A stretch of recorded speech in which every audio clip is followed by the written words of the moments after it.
কাকে উপকার করতে হয় আর কাকে উপকার করতে হয় না সেটা তো জানা উচিত। অফিসের ইম্পর্টেন্ট ডকুমেন্টস, নগদ টাকা, 2টা ল্যাপটপ নিয়ে পালিয়েছে। আমি তো পুলিশের কাছে যেতে চেয়েছিলাম, তারপর ভাবলাম তোকে জানাই। এটা কোথায় থাকে জানিস?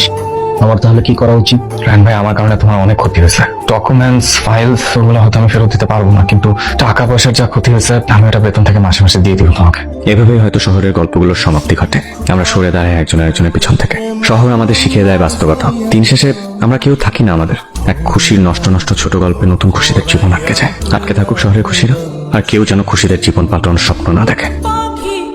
শরীফ ভাই, তো গাড়িটা তো রাস্তার মাঝখানে বন্ধ হয়ে গেছে না? আশেপাশে তো নাইও, তো দোকান খোলা কিন্তু। হাউস নাম্বার 62 ব্লক এফ কই সামনে। ঠিকঠাক আছো তুমি? 3টা বছর তোমাকে আমি কি পরিমাণ খুঁজেছি।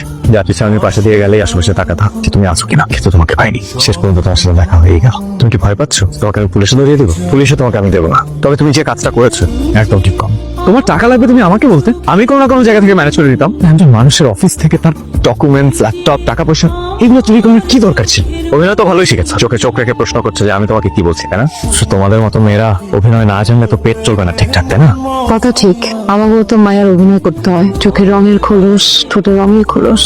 কিন্তু একটা কথা মনে তো জানা নাই, এই শহরের প্রত্যেকটা মানুষের চোখে আর ঠোঁটের রং আর রং, খোলস আর খোলস। কি যেন কইলেন? কি নিয়ে পালাইছি? কিছু নিয়ে পালাই নাই, তারা আমারে নিয়ে পালাইছিল। তখন মনে হইতেছিল তিনটা জানোয়ারের সঙ্গে কি আমার পারা সম্ভব? সম্ভব না। আমি সবাই সব করে নেব। তারা জানি খুশি হাসপাতালে নিয়ে গেছিল। 4টা দিন ঘুমায় ঘুমায় খুশি যুদ্ধ করছে মনে হলো। থানা গেট পর্যন্ত গেছিলাম, তো হঠাৎ করে মনে হলো এই শহরে হাওয়ার মিঠাইয়ের মতো খুশিকে শরীর পাওয়া। হাওয়ার মিঠাই মুখে দিলে যেমন উধাও হয়ে যায়, টাকাওয়ালার জানোয়ার গুলা চাইলে এরকম খুশি রে উধাও করে দিতে। যার আগে আপনার একটা কথা কয়েছেন, আমি খুশি, আপনার উপর অনেক খুশি হয়েছে। এই শহরে আমি অনেক জানোয়ার দেখছি, কিন্তু আপনার আমার মানুষ মনে হয়েছে। আপনারা কিছু মানুষ মানুষ থাকেন, রামগো মতো মানুষের কাছে আপনাদের শহরটা সারা জীবন পিচাসের যত্ন নিন। আসি। এভাবেই হয়তো খুশিরা লুকিয়ে যায় শহরের অলিতে গলিতে।